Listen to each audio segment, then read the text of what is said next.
Support for your public radio station comes from our members and from Fried Maxick, now part of Witham, a national advisory and public accounting firm. The local team continues its decades-long commitment to serving Western New York with advisory, tax, and assurance services. More at witham.com. From WXXI News, this is Connections. I'm Evan Dawson. Our connection this hour was made in a classroom at Alfred University. The president of the university, Mark Zupan, also teaches, and he and a colleague conducted a kind of experiment. It entailed removing smartphones and other devices from the classroom and requiring students to participate and interact with one another regarding the course content. In an op-ed for the Democrat and Chronicle, Zupan wrote that students were uneasy at first but came to embrace the lack of tech. He writes, quote, "This semester, a colleague and I co-taught a pilot class based on the well-known Designing Your Life course developed at Stanford University. We set out 3 rules for the class. No smartphones or laptops, participation is a significant portion of the final grade, and a small group peer feedback followed by full class discussion is a key part of learning." At the beginning of the semester, it was obvious that this unusual class structure was challenging. Students frequently inquired if they were asking the right questions or doing things correctly. As the semester progressed, however, conversations became lively. Students transformed from a performance orientation to authentic reflection. We were struck by how honest and trusting students became with each other. Several students mentioned that they wanted more classes like this one, where they interacted with each other and the instructors rather than passively receiving information. Admittedly, the purpose of the class was for students to identify their values and life goals, so we weren't teaching differential equations or medieval history, which requires a mastery of facts, equations, or dates. Nonetheless, we were struck by the transformation of student behavior in response to human interaction, free from judgment or fear of failure. They became producers of knowledge rather than mere consumers of it, end quote. President Zupan has become a big believer in the ideas and lessons from a book called The Anxious Generation. The book explores, in part, the rise in mental health afflictions for students on American campuses. Zupan has ideas on what we can do about that as well. And we wanted to hear more from President Mark Zupan. We're always glad to have him back on Connections from Alfred University. Dr. Zupan, welcome back. Nice to have you.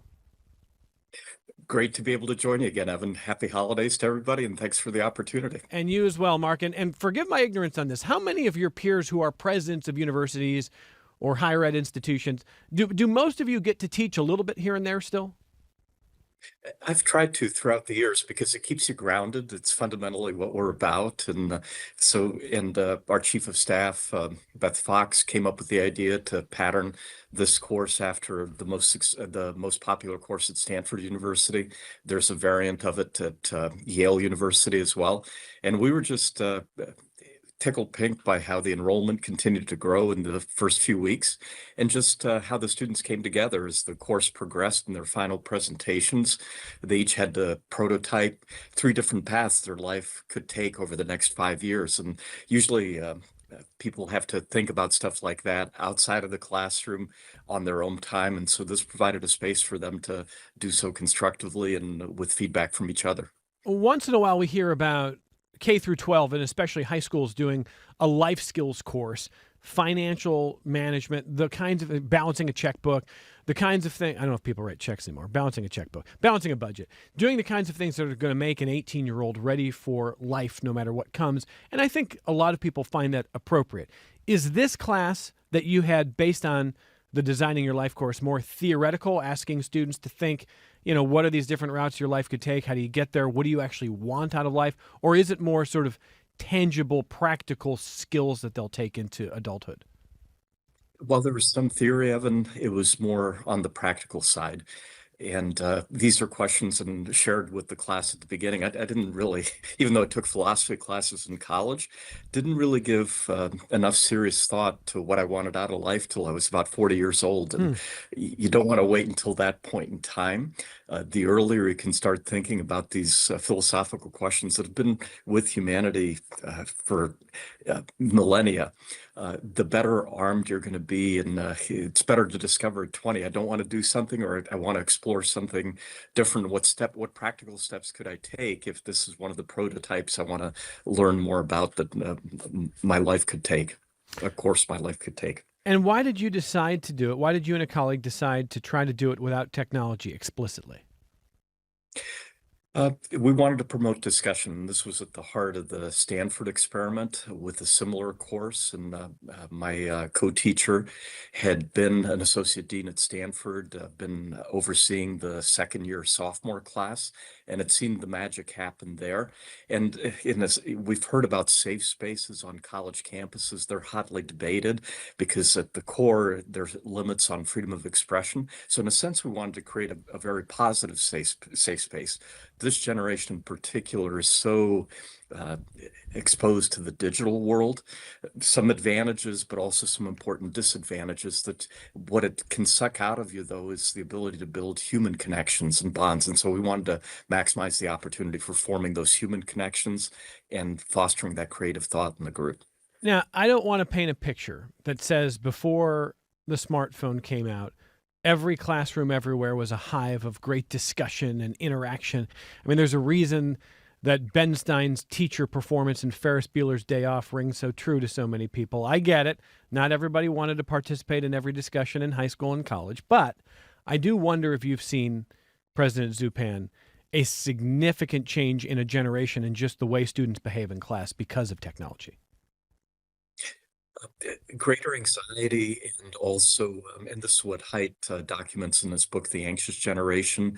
The former Surgeon General, Vivek Murthy, in 2023, cited the loneliness of the current generation. And you might remember, Evan, back in 2000, there was this Harvard scholar, Robert Putnam, that wrote a best-selling book, Bowling Alone. And even then, how less civically engaged, how less likely to connect with other people. And he attributed it to a variety of factors, such as family demographics, work patterns, living in the suburbs, TV, the digital world. That book came out in 2000, would argue that those arguments, if anything, have been put on steroids by the factors that Haidt cites in his book. Less free play starting in the 1990s among youth. When I was growing up with my younger brother, so long as we came home by the time the street lights came on, we were okay. Our parents didn't know what we were up to, where we were bicycling, what neighborhood friends we might be playing with. And we got into some scrapes and we fell off the bikes every now and then, but it did teach you to take risks, to build trust, to build relationships.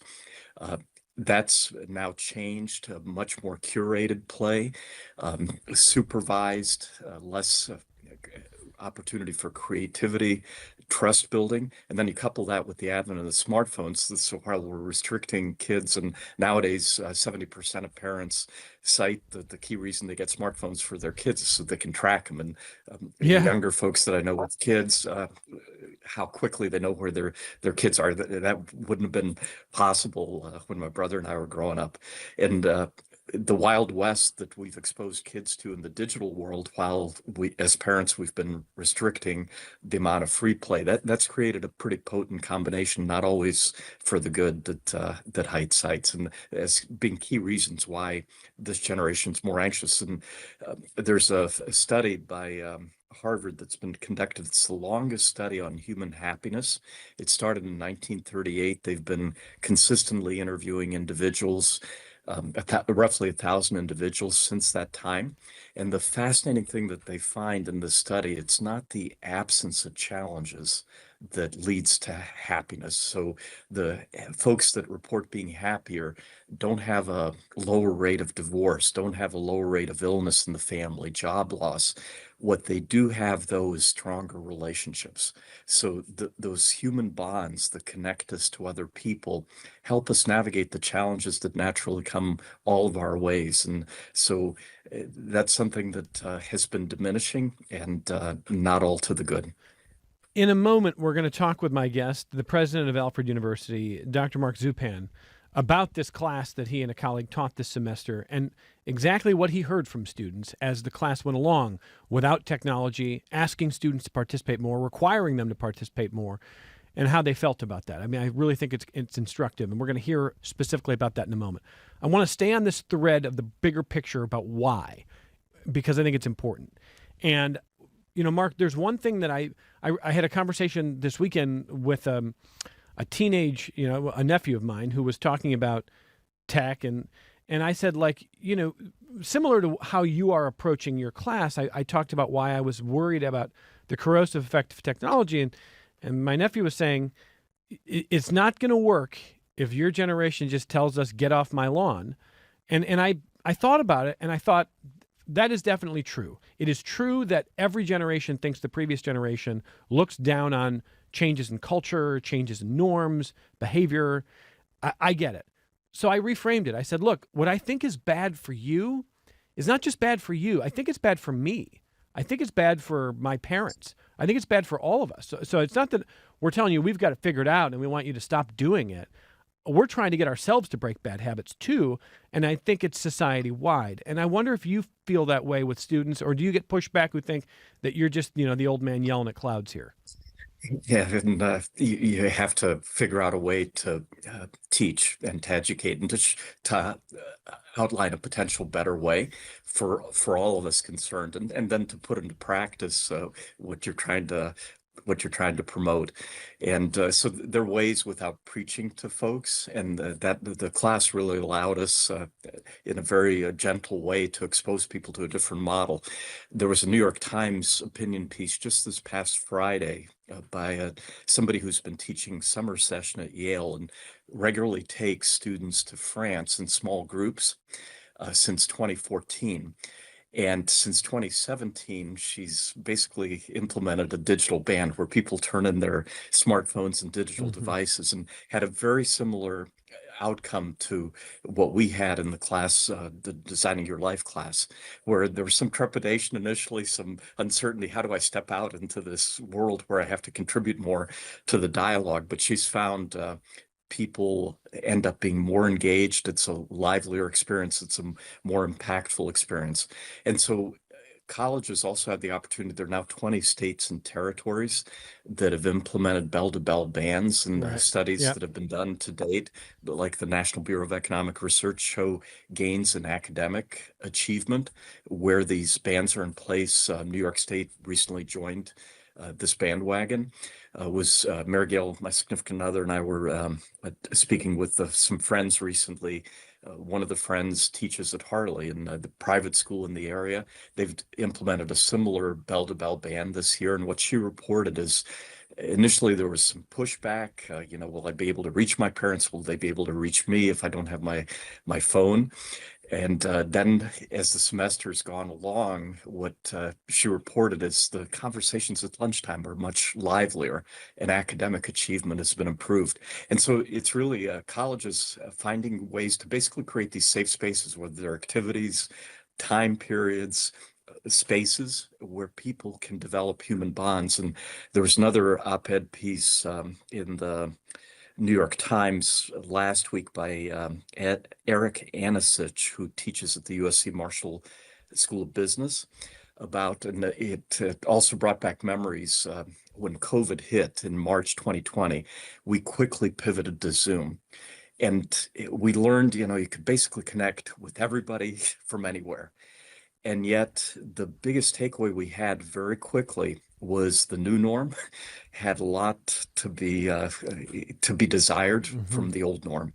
People too easily turned off their videos, or were too easy to get distracted and to be parallel processing.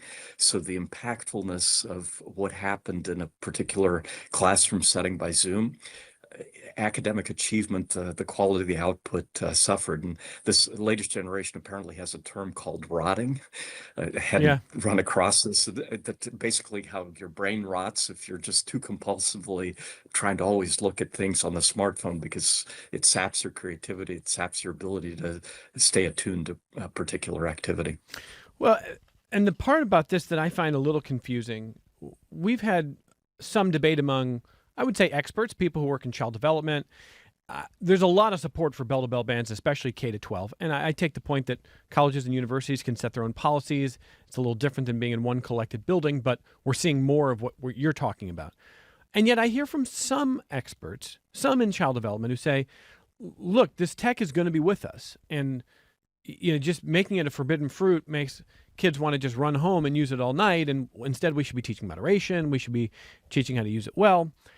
And I don't know. I feel like I don't know how you feel about this, Dr. Zupan. I feel like when we look at cigarette smoking, I mean, social media or algorithmic media is basically as bad for us as cigarette smoking, and we know it in a different way, obviously, but we know that it's bad for us.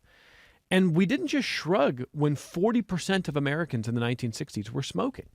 We set about trying to change that, and now it's 11%. We've made a huge change. So why do we just shrug and say, well, it's going to be here forever, so there's no going back? If you know it's bad for you, why is there no going back? Yeah, like cigarette smoking, it provides this dopamine hit that left to our own devices will consume ever more of it or smoke ever more of it.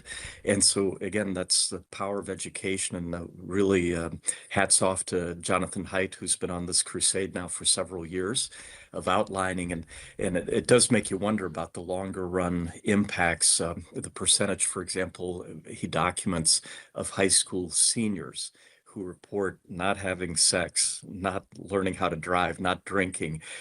Alcohol companies, for example, have been struggling as of late, and often it's attributed to Wegovy or other weight loss drugs. But if you're not socializing, it also helps explain partly that phenomenon. It makes you also better understand why people aren't forming relationships, aren't having kids. If you're not connected to other human beings, it also helps explain demographics, and higher eds and other educational institutions are going to be challenged or already challenged because of the demographic cliff that's looming here on the horizon.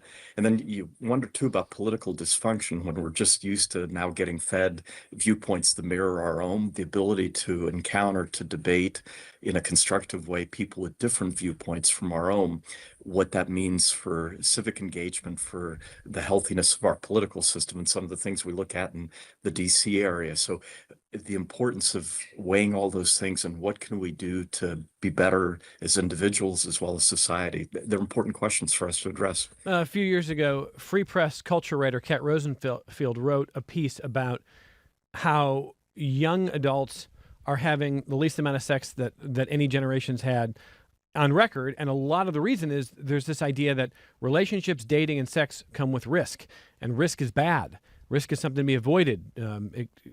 Things are always a minefield of possible danger as opposed to something that's possibly enjoyable or good. And she kind of applied it to the broader question that you are talking about, which is an idea that anything painful or uncomfortable might lead to a problem, and the idea that we need to avoid that. So on those grounds, let me challenge something that you've said. You've said that you wanted to create safe spaces for students to be able to interact more. Why even use the phrase safe spaces there, President Zupan? I thought the whole last decade, we've talked about how the idea that discomfort's okay, that we don't need necessarily safe spaces. Good point. Just top of mind because it's the verbiage has been so hotly debated. Okay, fair enough. To think about, so but point taken. So we definitely need a better term than that. Okay, yeah, all right. But I think what you're describing is actually the opposite of a safe space. It is Correct. It is a space that encourages interaction where there's not a guarantee that how it's going to go. And so now let's dive into what you did here, because one of the things that you write about is that the students initially in your class this semester were saying, well, if we have to interact more and there's no tech and part of our grade is going to be based on interaction and feedback and discussion, how do we know if we're doing it correctly? How do we know if our ideas are correct? And that seems like a profound question for students to have, but it's one that I never heard when I was in college. So what is that about? What do you think that's about? Again, getting people to take risks, putting yourself out there with statements, because we're wrong at times, or we learn how those positions can be improved. So it's a habit that needs to be developed, but we need to provide our students the opportunity to do that. And to your earlier point about Ferris Bueller's Day Off, education, a lot of it has been unidirectional, the sage on the stage, and promulgating knowledge unidirectionally. And one of the great things we've learned is the flipped classroom model. How do we promote greater ownership of the material? And it's the old Aristotelian saying, you learn by doing. So the more hands-on learning experiences, whether it's with words, with materials that our students can be afforded, they're gonna own and be able to better utilize that knowledge. But your specialization in economics, if you're teaching a class in economics, Dr. Zupan, I mean, certainly it's going to be mostly unidirectional, isn't it? I used to think so, and my first faculty job was at USC, and I actually started teaching as a graduate student when I was at MIT at Harvard, and had some great teachers. But I was incredibly nervous the first time I taught, even though it had some training in it, and it had great role models. I had to go back and watch what made them, and so I got that down. Won some teaching awards at USC.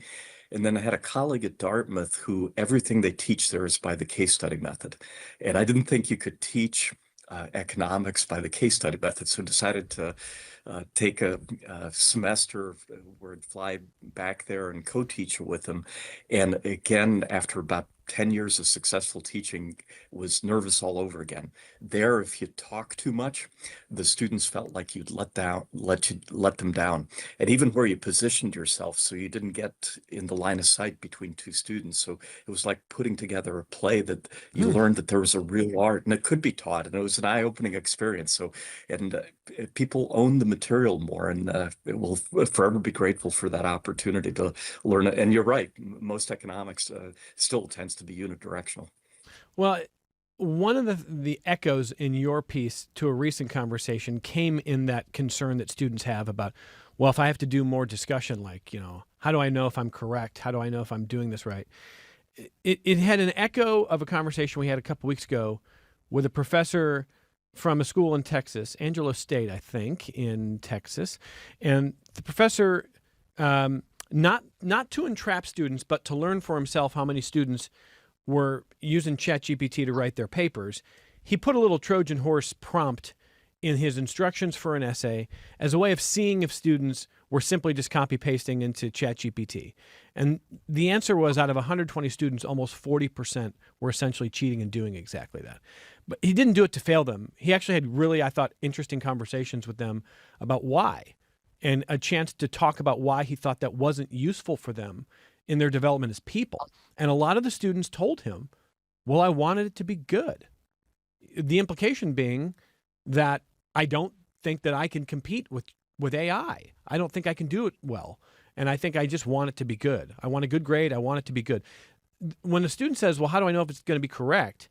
And we're talking about just having more discussion in class. That's an indication that we are relying on technology to do so much for us that we don't even trust that we can do basic things anymore. I don't know if you see that or feel that way. And it's been an age-old debate.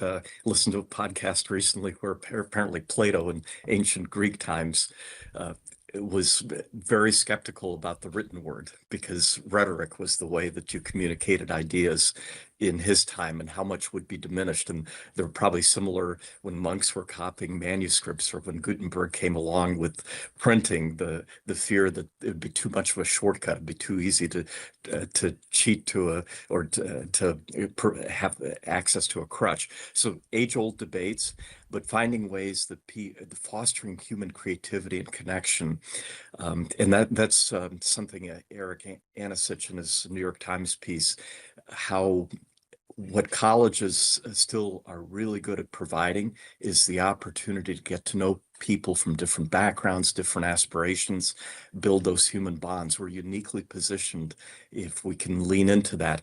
And nowadays, for example, a little bit of an aside, more and more students, because they didn't share a room when they were growing up, they had their own bedroom. I shared a bedroom with my brother when we were growing up. There's a real push to have my own room when it gets to college, and yet studies indicate that having a roommate increases your odds of retaining and then ultimately graduating. So even though there are frictions and you learn how somebody with a different viewpoint, there's also that connectivity, that richness that colleges can lean into. And we're struck too when we do an annual reunion in June. The happiest alums who come back tend to also cite how they've had longstanding friendships, relationships for 40, 50 years that were developed on a college campus, and how much above all else they treasure those bonds that were formed. So we need to be mindful. It's not just the academic throughput, but it's the humans are social animals. So to what extent we can build those connections into the curriculum, into everything that we do on a college campus like Alfred. In our second half hour, after we take this only break, we're going to dive in, and I'm going to ask Mark Zupan, the president of Alfred University, to take us through maybe some of the really granular, interesting moments of the class that he and a colleague taught this semester, in which they asked students, told students, no laptops, no smartphones in class, discussion, feedback, interaction. Big part of the grade, big part of the expectation. Students anxious about it at first, grew to really like it. Some are asking if more classes can have that. I suspect at Alfred University that might become more of the norm. And maybe at more schools across the country that will become more of the norm as K through 12 goes to bell-to-bell cell phone bans. So we're talking about what it means to kind of try to get back toward that model in an educational setting. We'll take some of your feedback. I've got some emails to share. If you've got thoughts on this or related issues, it's connections@wxxi.org. That's the email address, connections@wxxi.org. You can call the program toll-free, 844-295-TALK, 844-295-8255, 263-WXXI if you call from Rochester, 263-9994. If you're watching on the WXXI News YouTube channel, thanks for doing that. Please like and subscribe, or whatever whatever you do. I think you like and subscribe. I know you can subscribe. Thanks for doing that there. You can join the chat there. So we'll come right back with Dr. Mark Zupan of Alfred University on Connections. Support for your public radio station comes from our members and from Excellus Blue Cross Blue Shield, working with members to find health coverage for every stage of life, helping to make care and coverage more accessible in more ways for more people across the Rochester community. Details online at excellusbcbs.com. This is Connections. I'm Evan Dawson.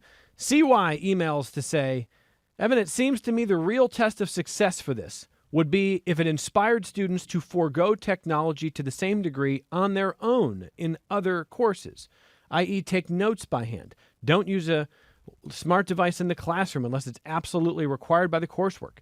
To what degree do you think this could be happening? That's from CY. What do you think, President Mark Zupan? And that's one of the things we covered. The evidence is actually when you're taking notes by hand, you tend to remember the material better. And it's been interesting, too. I've been part of a variety of corporate boards over the years. Nowadays, you typically get a digital device with all the materials ahead of time. But I've had a strong sense that when we got the printed documents, that we actually had greater appreciation for the issues that were involved. It's too easy to just roam through digital material quickly. And, to your earlier point, Evan, about smoking, it's when people on their own decide that smoking's not good for me beyond the learning opportunity they've had. And so I think the comment is spot on. When people on their own in their family settings or in their other work settings decide, look, we can be more productive as a team if we create a hiatus away from our digital devices and just put our brain power, our collective creativity to work. All right, so take us through maybe a little bit of the week by week, and what stood out to you among the way students responded to this? What was happening in your class? Again,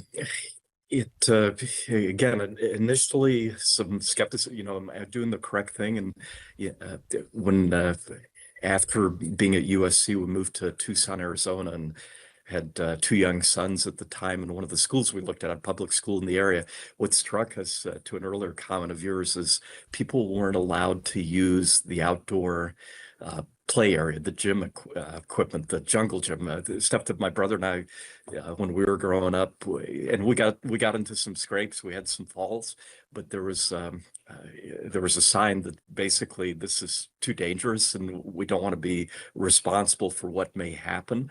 And so when you don't have the ability to take risks, you also don't grow. We have a marvelous athletic director, Deb Stewart, who likes to say there's no growth in the comfort zone, and there's no comfort in the growth zone. So taking risks creates discomfort, but it also leads to meaningful growth.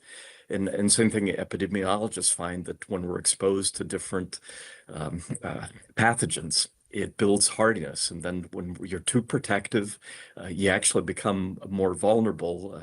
You run the risk of being wiped out because you haven't built that immunity. So that opportunity for personal growth has got to be a key part. What K through 12, what colleges continue to to focus on. And I've got a follow-up viewpoint piece coming out in the DNC next Sunday. What can colleges do beyond creating these places, these periods, these activities that allow for the growth, like our Design Your Life class?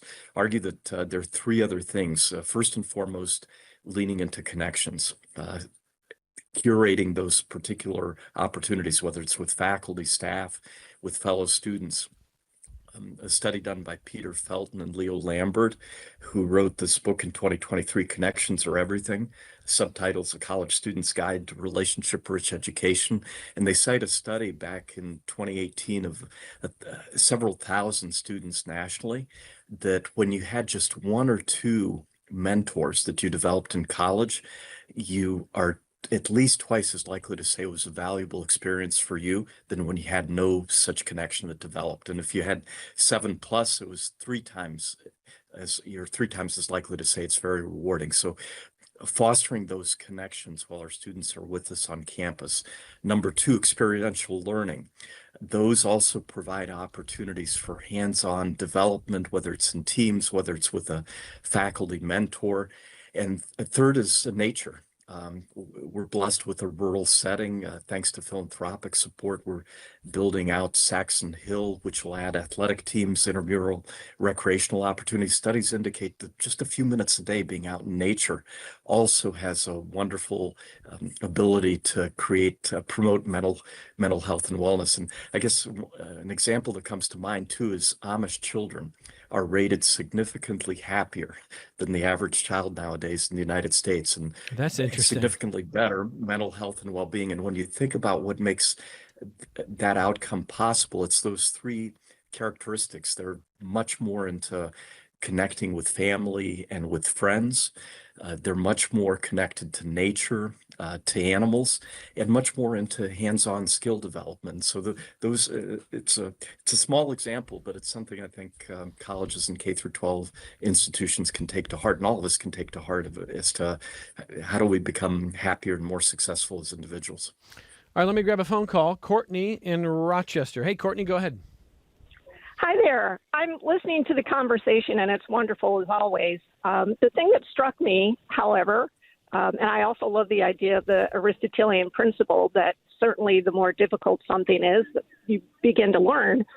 However, that having been said, you have students in the classroom who have disabilities, and more than likely will have some kind of accommodation. And perhaps that accommodation is an assistive device, i.e. a laptop or an iPad or even an iPhone, because it's difficult for them to write. Maybe it's a visual impairment, maybe it's a cognitive impairment, something like dyslexia. So how or what guardrails, I guess I would say, are set up for students who won't be able to walk into the classroom and put all of the electronics away, because in doing so, that would effectively remove them from being able to fully participate with their peers in the classroom. All right, thank you, Courtney. That's what's coming to mind. Yeah, thank you, Courtney. Dr. Zupan? Yeah, Courtney, it's a great point.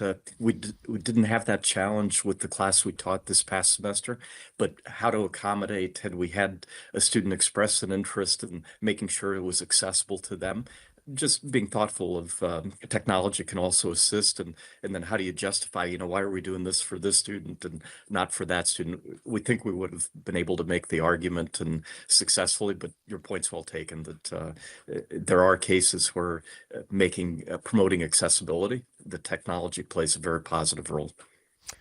This is where I think your job, Dr. Zupan, is going to be really difficult. Because, and maybe producer Megan Mack can fact check me on the fly here. I think I have read, and it might be with Height, it might be with others, that not only has mental illness or mental health crises risen sharply on American campuses, but I think the number of students who have a disability, describe themselves as having a disability, is significantly up in recent years. And I'm not trying to cast aspersions on that. I'm not questioning that per se. I'm observing it. But if you have a much bigger population of students who are in the category of having a disability, they may have more grounds to try to claim the need for technology in class. What do you think there? I think both are up. Would still argue, though, that the percentage of current students reporting being lonely or anxious, that has increased much more significantly than and we'll need to fact check that, but my gut says that at least from reading Haidt's book, 3/4 of college students nowadays report being lonely. The percentage reporting anxiety disorders over a 10-year period from 2013 to 2014 went from 22% to 34%. So in terms of reported disabilities, I think that's grown as well, but I don't think at that sharp a rate. But let's double check that. I mean, if I were on your staff at Alfred, I think I would make the argument that someone with an ambulatory disability is in a different situation as someone with an audio or visual disability. All of those have different needs and important needs, and tech is often very appropriate and required. That's not the same, I think, as probably a lot of different categories of disabilities, and there probably should be some discretion among professors. I mean, or am I wrong? Do you think your staff does have discretion on how they approach those?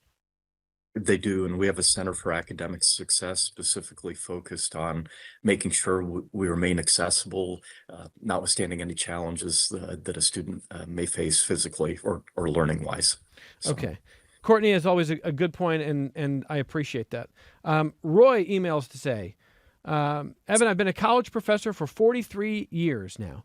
If you're going to use in-class collaborative learning, I suggest permanent or semi-permanent teams where very early on students develop their own rubric for evaluation of each other within those teams. It provides a great opportunity to talk about justice, integrity in relationships, evaluation, and students have ownership of the evaluation system. That's from Roy. What do you think, President Zupan?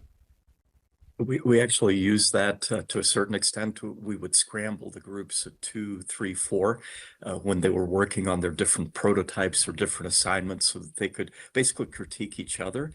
And it helps you sharpen your argument. It also provides an opportunity to put yourself out there with peers and to develop the trust at the end when people did their final presentations, summarizing their 3 prototypes. We also asked each student to provide a card for each of their classmates. What did they really appreciate about the particular student's presentation?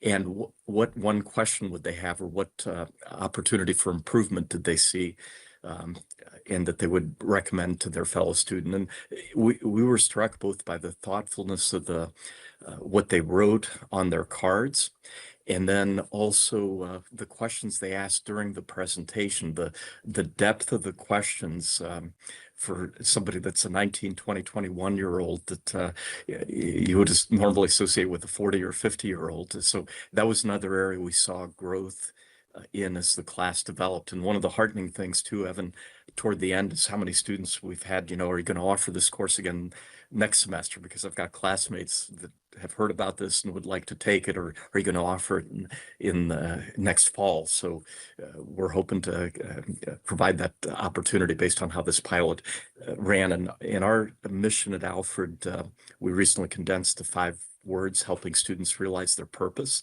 So it very much aligns with, we don't mass produce students, but each one has this wonderful inherent purpose that brings them meaning, makes the world a better place. And so if the class in a small way can help foster that discovery process toward purpose and realizing it, all to the good.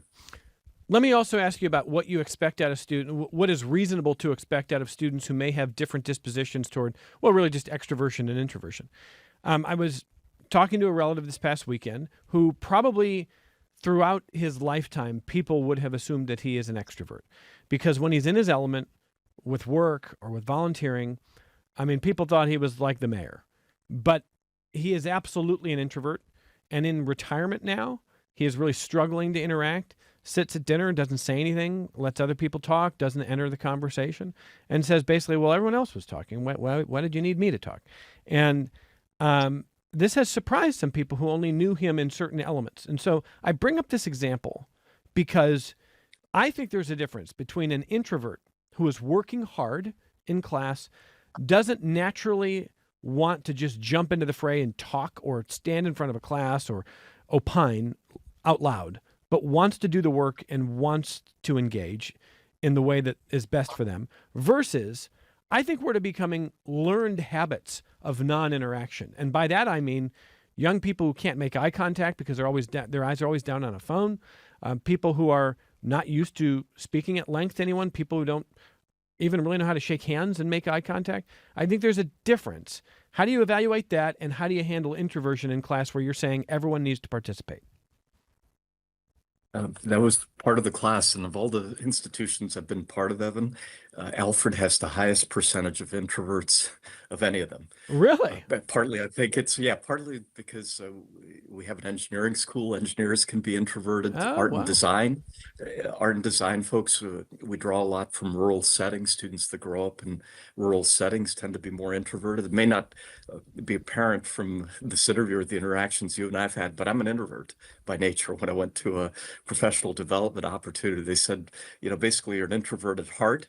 But you've been socialized. So for your day job, I can be very extroverted. But at the end of the day, I like to watch television, read. I need to have time to decompress. I've got a wonderful colleague who heads up our major gift operation. She and I travel a lot together. She's a chronic extrovert. And it could be hell on wheels during long car drives with this colleague because I need time to decompress. She gets energy from discussions. And so, but learning how to, because introverts have a lot to contribute to the world, the thoughtfulness, the creativity. So we stressed things like eye contact in the final presentation with your audience. How when you create a PowerPoint presentation, you want to make sure you're not using too many words, so the focus of the audience is on you, and using that opportunity to build personal bonds. So the more you, and every school I've been part of, when you ask the board what students could most improve, it's communication skills, it's writing, speaking skills. So the more we give them a chance to develop those important skills, the better off. And then finally, we once had Susan Cain come to campus. She wrote this powerful book, Quiet: The Power of Introverts in a World That Can't Quit Talking. And she does opinion pieces for the New York Times in addition to the marvelous book that she wrote. Half of us are introverts. The other half are extroverts. Both have much to contribute, but how do you find the opportunity to step out as an introvert?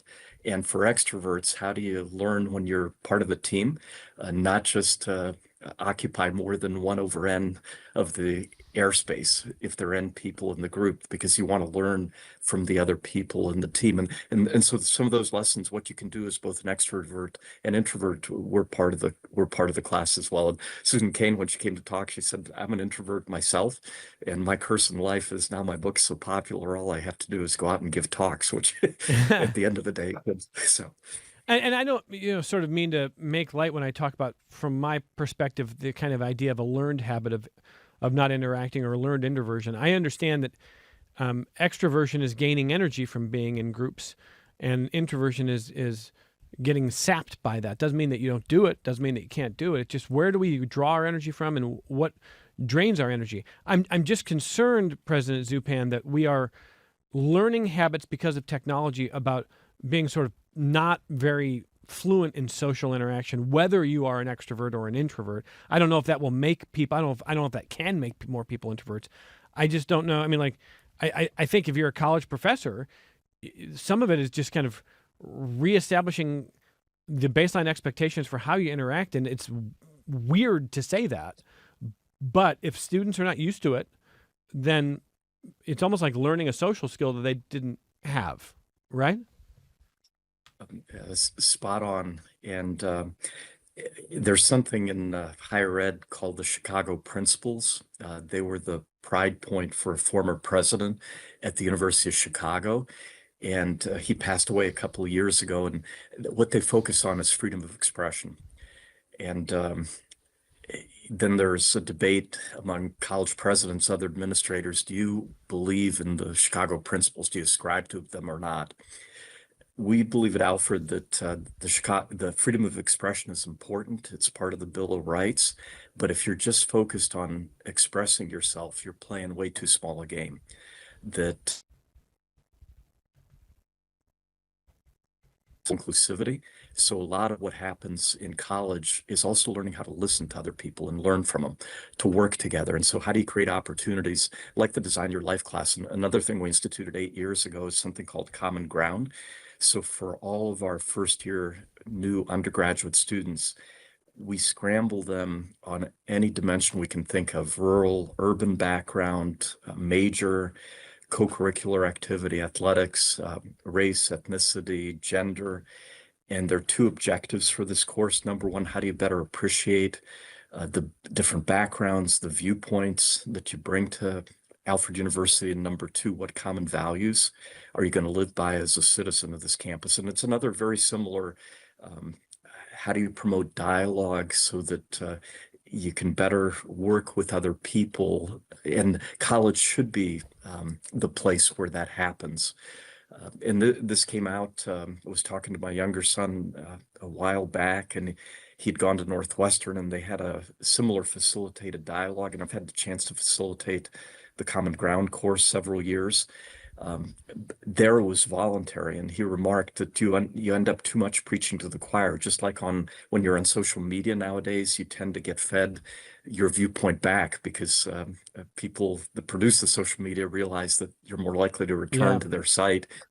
So not to create that echo chamber, we wanted to expose people to diversity of thought and to the learning opportunities. And so that's been another example of on campus where we've been pleased with the growth, and we think it's played a role in when other campuses were in turmoil in recent years. We have a large Muslim student association. We've had our Jewish students gather for different Shabbat dinners or Passover. So we have a mix of religions. How can we all basically get along and learn to appreciate our differences?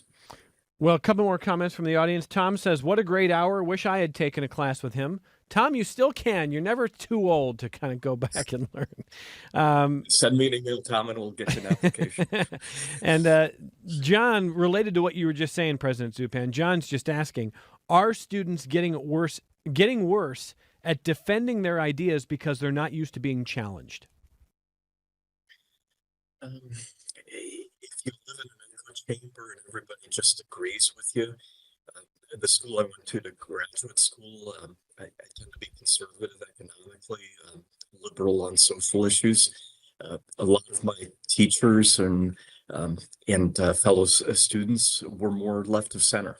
But I learned a lot more. Had gone to a different school, and one of the options was University of Chicago. More of the people would have thought like me when it came to economics. I wouldn't have learned as much. And so the more we can expose people to different viewpoints, again, it's like our athletic director said, there's no growth in the comfort zone. There's no comfort in the growth zone.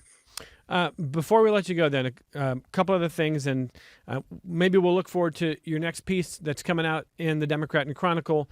And I want to thank you for your accessibility here. I wish every university president did this. We really ought to be doing this more often. It's outstanding. I want to ask you a little bit about the point you're just making about kind of being exposed to different, even political ideas. There's an idea that American college campuses, you and I have talked about this, are super left. Of course, that I think ignores that there's always going to be some diversity of thought. But do you think in 2025, going into 2026, is it hard to be a political conservative for students on college campuses? Is that getting better? I think it's actually getting better, and that'll be healthy because different political viewpoints, you learn from each other. And I read a lot of Stephen Jay Gould, the evolutionary biologist from Harvard, years ago, and he had this fabulous piece, I think it was in Nature magazine, that I guess evolutionary biologists have actually studied. North and South America didn't used to be joined, and then they became joined. And so which continent species were more successful at invading the other continent?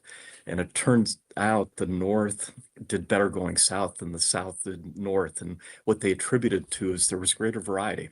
And so it bred hardiness in the North, that when you got exposed to a broader environment, it made you more successful. When you're more sheltered, and the equilibrium changes, your evolutionary probabilities aren't as high. So it's an illustrative example, but I do think that richness of different things you're exposed to does breed resilience and hardness. All right, last question then. Your story is kind of a happy ending with the class this semester. Students really taking well. I mean, maybe taking some time to get used to not having tech. But 30 seconds, Dr. Zupan. If students are asking, can I take this class? Can another classmate, friend of mine, take this class? That's one thing. What about other professors? Are they asking you about it? Are you going to push them to do this? Is this going to become the norm on your campus? We won't mandate it, but we'll talk about the example. And if folks take us up on the lead and also choose to experiment, more power to them, and we'll see how those further pilots go. So Mark Twain had this thing, there's nothing so annoying as a good example. And so hopefully this will create some impetus for others to explore it, whether it's at Alfred or at other college locations. President Mark Zupan from Alfred University wrote the recent op-ed in the DNC, "Technology can create divides and challenges to promoting mental well-being in our children," and described the class that he and a colleague co-taught, a pilot class in which they told their students, no tech, a lot more discussion, and it really had an impact on students. I greatly appreciate all the themes discussed this hour and the time and the generosity of time from President Mark Zupan of Alfred University. Happy New Year, sir. Let's talk in 2026. I look forward to it, Mark. We'll look forward to it. Have a happy New Year to you as well. That's Mark Zupan, Alfred University president. More connections coming up in just a moment.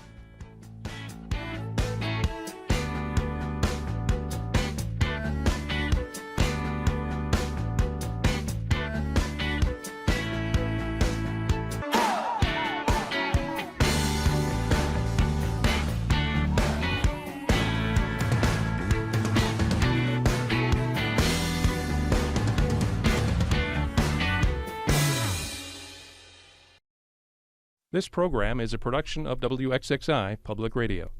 The views expressed do not necessarily represent those of this station, its staff, management, or underwriters. The broadcast is meant for the private use of our audience. Any rebroadcast or use in another medium without expressed written consent of WXXI is strictly prohibited. Connections with Evan Dawson is available as a podcast. Just click on the Connections link at WXXInews.org.